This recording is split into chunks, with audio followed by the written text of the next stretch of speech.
Good afternoon दोस्तों, मैं संदीप कुमार दुबे आप लोगों के लिए कक्षा 12 अध्याय जीव में जनन का चौथा भाग आज हम लोग जानेंगे।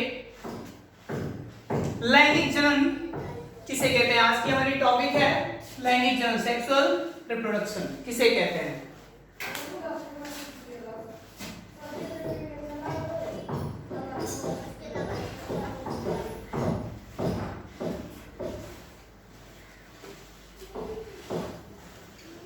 लैंगिक जनन में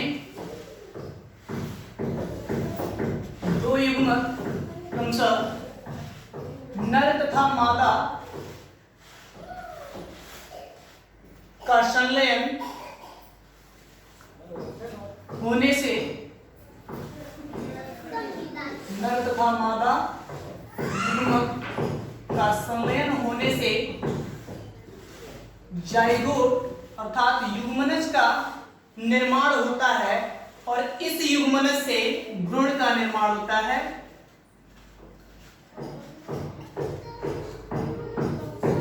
तत्पश्चात नए संतति की उत्पन्न होना लैंगिक जनन प्रक्रिया कहलाता है। यानी क्रमशः दो युग्मक नर तथा मादा युग्मक के मिलने से, परस्पर मिलने से अर्थात संलयन होने से एक नए 2n नंबर यानी दो हैप्लॉइड गुणसूत्रों के मिलने से 2n जाइगोट का युग्मनज का निर्माण होता है। तत्पश्चात उस युग्मनज से एक नए भ्रूण का फॉर्मेशन होता है, एक नए संतति की निर्माण होती है। यह प्रक्रिया लैंगिक जनन प्रक्रिया कहलाती है। अब लैंगिक जनन को 3 भागों में पढ़ते हैं। कैसे होता है जनन प्रक्रिया? आप लोग जनन की परिभाषा जानते हैं, किसे कहते हैं जनन? किसी जीव को अपने ही स्वरूप आकृति के एक नए जीव को जन्म देना या अपने ही जैसे नए संतति को उत्पन्न करने की प्रक्रिया क्या कहलाती है? जनन प्रक्रिया कहलाती है। ठीक है, इसमें 3 घटनाएं होती हैं। पहला निषेचन,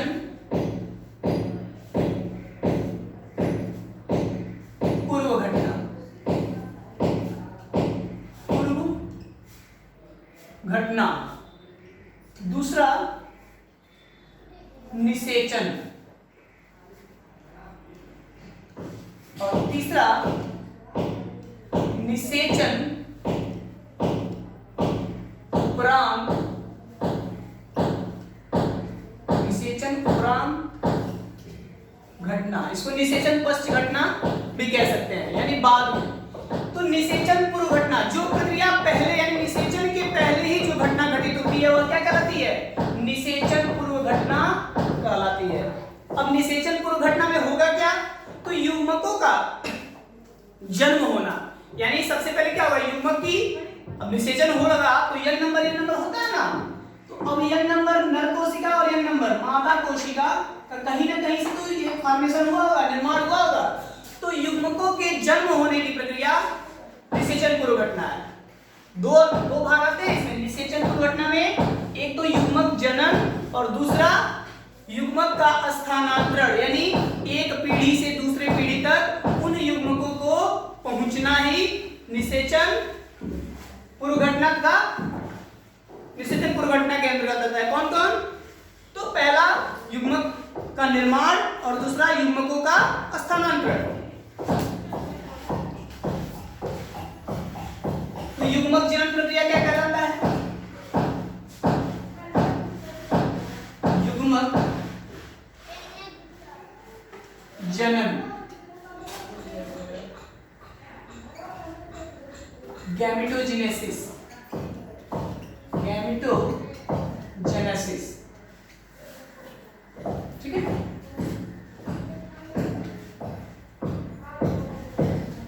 हमने बताया इसमें आपको युग्मकों का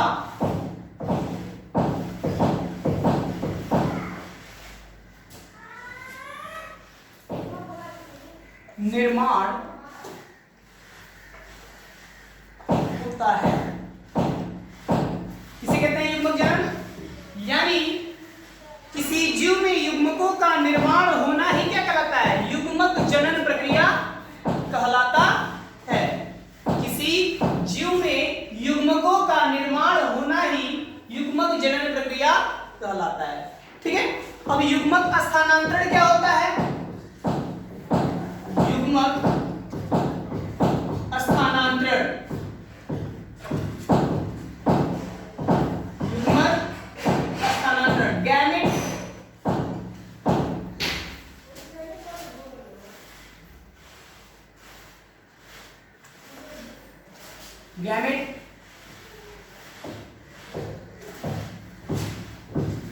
ट्रांसफर। ठीक है, युग्मक स्थानांतरण, इनमें युग्मकों का एक पीढ़ी अर्थात जीव से दूसरे पीढ़ी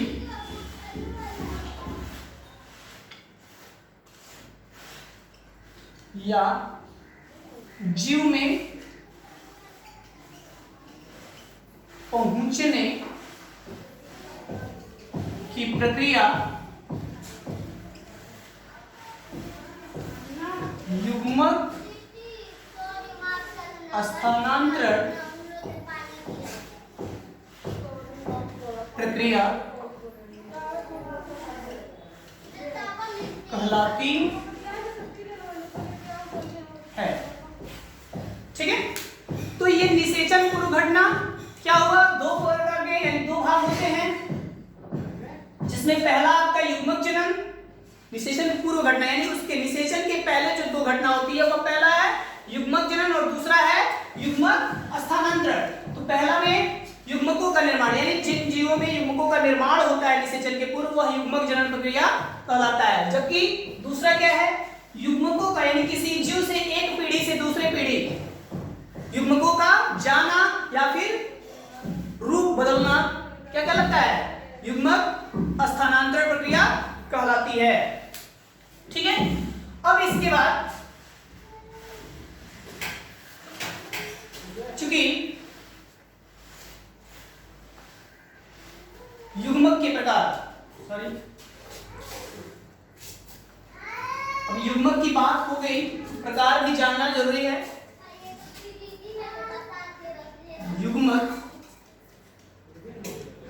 के प्रकार, काइंड्स ऑफ या टाइप्स ऑफ गैमेट।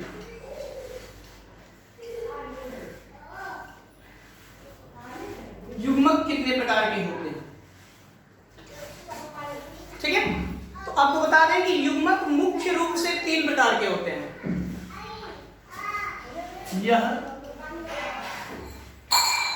तीन प्रकार के होते हैं। युग्मक मुख्य रूप से कितने प्रकार के होते हैं? तीन प्रकार के होते हैं। कौन कौन? पहला समयुग्मजी,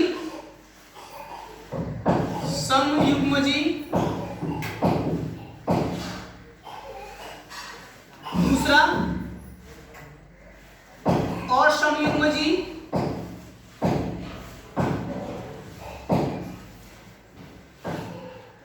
तथा तीसरा विषम युग्मजी,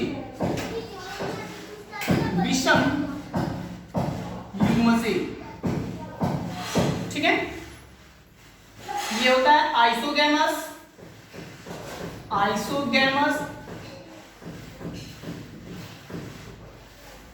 ये होता है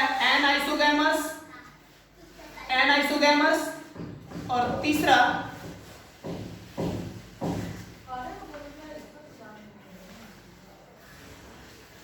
ठीक है। तो ये कितने हुए? 3 आपके समयुग्मजी आइसोगैमस, दूसरा और समयुग्मजी एनाइसोगैमस, और तीसरा विषमयुग्मजी, यानी 3 प्रकार के गैमेट होते हैं। अब समयुग्मजी किसे कहते हैं?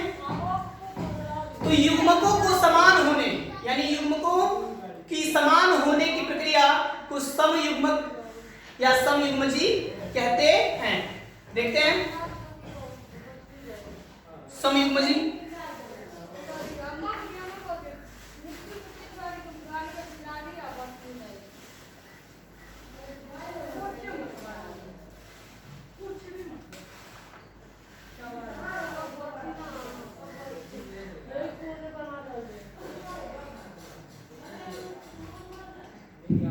समयुग्मजी यानी युग्मकों का समान होना, यन यन, इनके द्वारा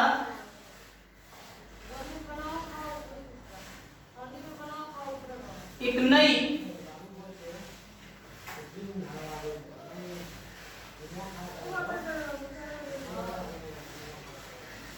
युग्मनज का फॉर्मेशन होना, यानी निर्माण होना। ये आपका मेल और ये आपका फीमेल।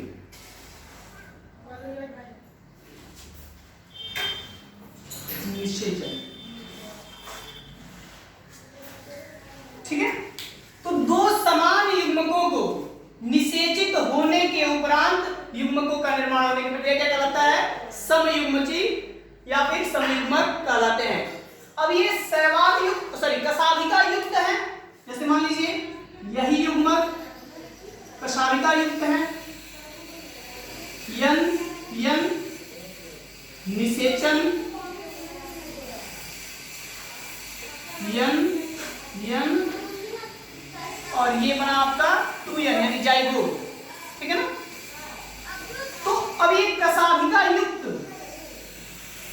युग्मकों के निर्माण होना कशाभिकीय युग्मक कहलाता है, जबकि जिनमें कशाभिका नहीं पाई जाती है वह अकशाभिकीय कहलाता है। ये अकशाभिकीय, कशाभिकीय, और ये हो गए हमारे कशाभिकीय, ठीक है, कशाभिकीय। तो जिनमें कशाभिका पाई जाती है, फ्लैजला पाई जाती है, उसे हम कहते हैं कशाभिकीय, और जिनमें नहीं पाई जाती है उसे हम कहते हैं अकशाभिकीय। एग्जांपल में क्या होगा? तो आप इसमें एग्जांपल दे सकते हो यूलोथ्रिक्स, यूलोथ्रिक्स, क्लेमाइडोमोनास, क्लेमाइडोमोनास आदि, ठीक है।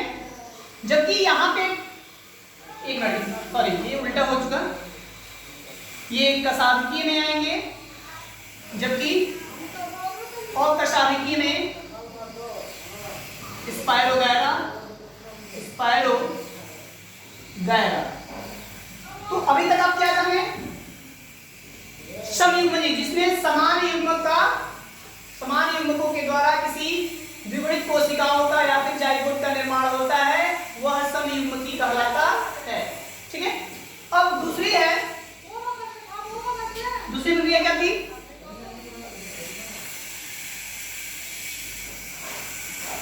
एनाइसोगैमस।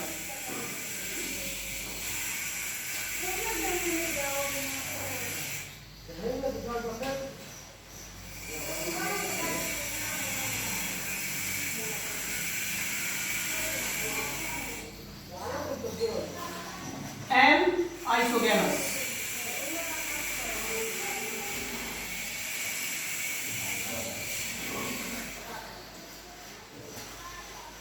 असमयुग्मकी, और समयुग्मकी एनाइसोगैमस, ठीक है।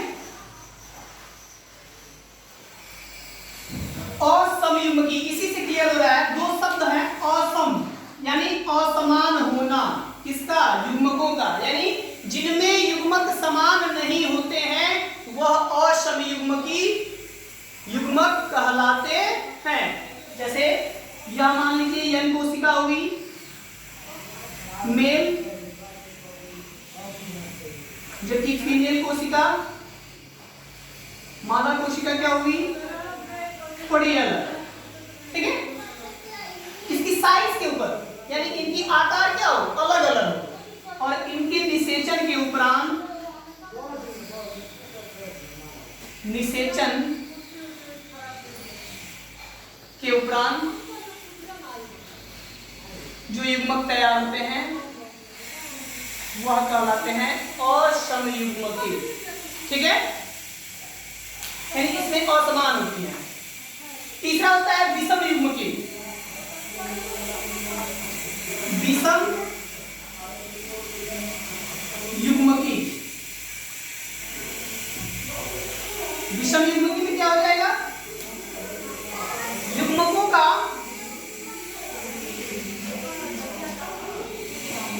विषम होना, यानी ये नर कोशिका मेल गैमेट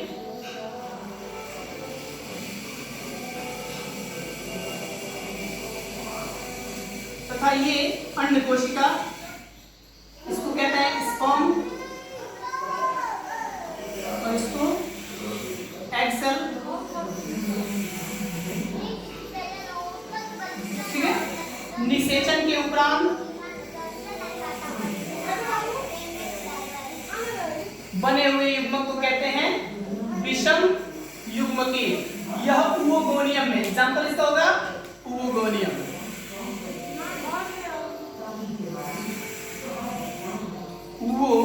ओवोगोनियम। तो ये क्या हुए? ये क्या हुए? आपके युग्मक के प्रकार। 3 प्रकार के युग्मक होते हैं, कौन कौन? समयुग्मकी, विषम युग्मकी और असमयुग्मकी। अब इसके बाद निषेचन किसे कहते हैं आप जानते ही हैं। किन्हीं 2 युग्मकों को नर तथा मादा युग्मकों के सम्मेलन के उपरांत एक नई कोशिका यानी नई युग्मक का फॉर्मेशन निर्माण होती है, वह प्रक्रिया क्या कहलाती है? निषेचन प्रक्रिया कहलाती है। आइए देखते हैं निषेचन, फर्टिलाइजेशन।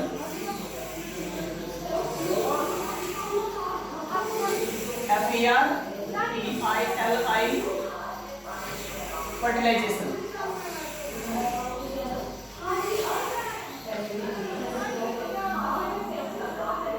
नर तथा मादा युग्मकों के संलयन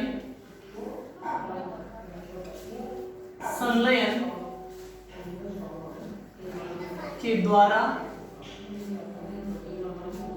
एक नई द्विगुणित कोशिका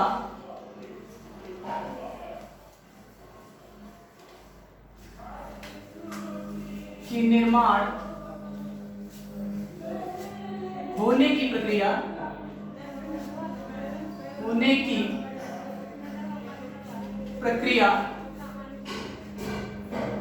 निषेचन प्रक्रिया कहलाती है। निषेचन प्रक्रिया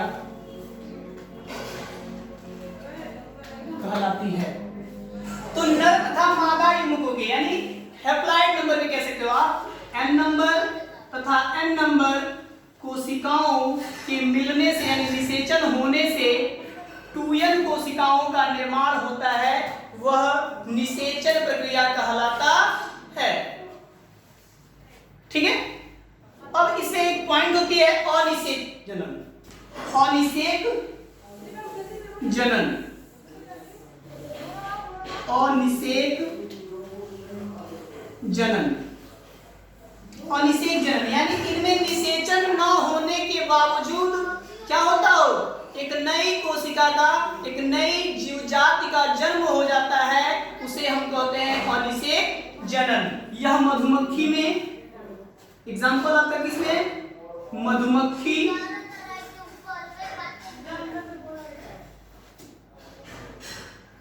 तथा कुछ छिपकलियों में, कुछ छिपकलियों में पाई जाती है। ठीक है, तो अनिषेक जनन बताया गया आपको कि इनमें ऐसी कोशिका जिनमें नर तथा मादा कोई एक कोशिका न होने के बावजूद भी, या तो नर कोशिका या फिर मादा कोशिका न होने के बावजूद भी एक नई जीव जाति को जन्म हो जाने की प्रक्रिया को क्या कहते हैं, अनिषेक जनन प्रक्रिया कहते हैं। जो बेस्ट एग्जांपल है हमारा मधुमक्खी तथा कुछ छिपकलियों में भी यह अनिषेक जनन पाई जाती है। ठीक है, दूसरा पॉइंट है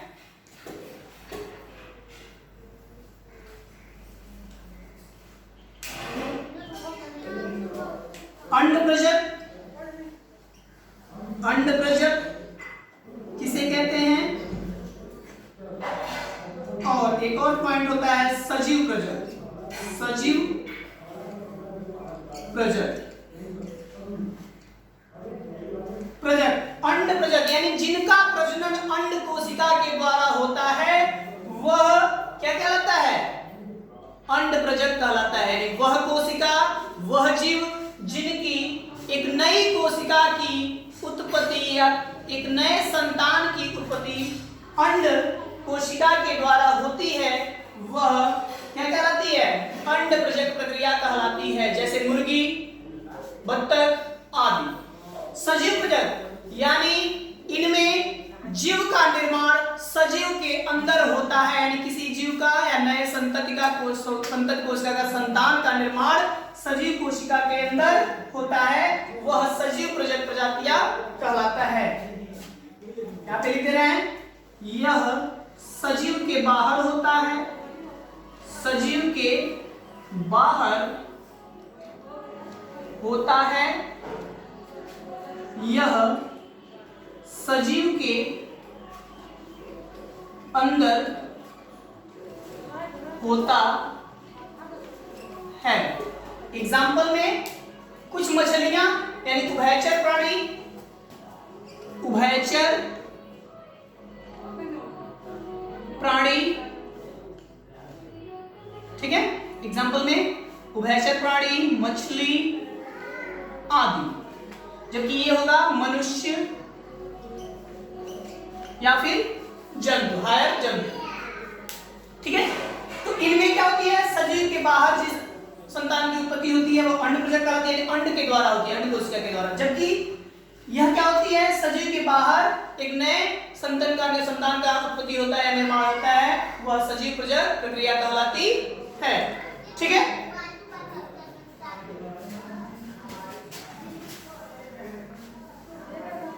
अब इनके लाभ हैं। अंड प्रजक में क्या होता है, तो इसमें जीवों को अधिक संख्या में युग्मक उत्पन्न करते हैं अंड प्रजक में, जबकि सजीव प्रजक में ऐसी कोई बात नहीं होती है, उनमें कम से कम युग्मकों का निर्माण करना होता है। इनमें अंड कोशिका, इनमें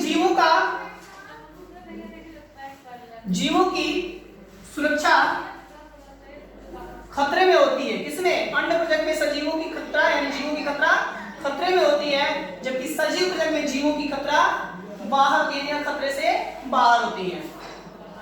तो ये आज के हमारे टॉपिक रहे और इसी के साथ हमारा पहला अध्याय कंप्लीट हुआ। इसके बाद हम आपको पुष्पों में लैंगिक जनन प्रक्रिया दूसरा अध्याय शुरू करेंगे और उनमें हम लोग पढ़ेंगे पुष्पों की लैंगिक संरचना कैसे होती है पुष्प में जनन।